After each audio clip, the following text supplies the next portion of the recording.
સુરત જિલ્લાના બારડોલી તાલુકાના ધામડોળ ગામે આવેલા LC27 રેલવે ફાટક મામલે મહત્વપૂર્ણ નિર્ણય લેવાયો છે।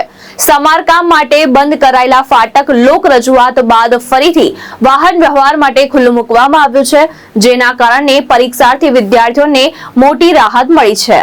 બારડોલી તાલુકાના ધામડોળ ગામે આવેલા રેલવે ફાટક નંબર LC27 ને 25 થી 28 ફેબ્રુઆરી સુધી સમારકામ માટે બંધ રાખવાનો નિર્ણય લેવામાં આવ્યો હતો, પરંતુ બોર્ડની પરીક્ષા નજીક હોવાથી વિદ્યાર્થીઓ અને વાલીઓમાં ચિંતા ફેલાઈ હતી। પરિસ્થિતિની ગંભીરતા સમજી સ્થાનિક આગેવાન અને વાલીઓએ ઉચ્ચ કક્ષાએ રજૂઆત કરી હતી। સુરત જિલ્લા ભાજપ પ્રમુખ ભરતભાઈ રાઠોડ, બારડોલી લોકસભાના સાંસદ પ્રભુ વસાવા, બારડોલીના ધારાસભ્ય ઈશ્વરભાઈ પરમાર અને તાલુકા ભાજપ પ્રમુખ ડોક્ટર આનંદ પટેલે રેલવે વિભાગ સાથે તાત્કાલિક વાતચીત કરી હતી।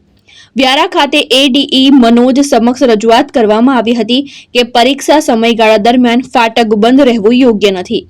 રેલવે તંત્રએ સકારાત્મક પ્રતિસાદ આપતા 1 કલાકમાં ફાટક ફરીથી ખુલ્લું મૂકવાની ખાતરી આપી અને અમલ પણ કર્યો। નિર્ણયથી ગ્રામજનો અને વિદ્યાર્થીઓમાં ખુશીનો માહોલ જોવા મળી રહ્યો છે।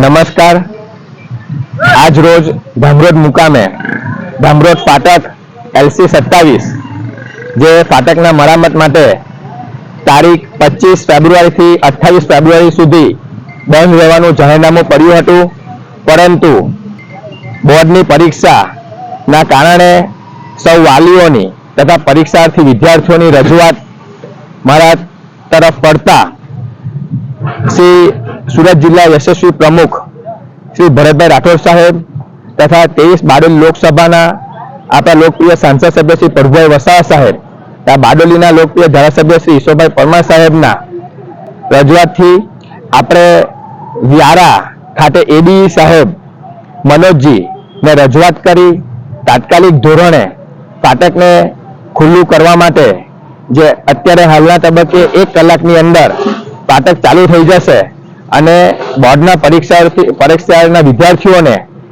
એક્ઝામ આપવા માટે અગવડ ના પડે અને સમયસર પરીક્ષાના સ્થળ સુધી પહોંચી જાય, એ માટે તાત્કાલિક ધોરણે 1 કલાકની અંદર ફાટક ચાલુ થઈ જશે। તો આ તબક્કે સૌ તંત્રનો હું આભાર વ્યક્ત કરું છું। પ્રશાંત પટેલ, દ્રષ્ટિકોણ ન્યૂઝ, બારડોલી, સુરત।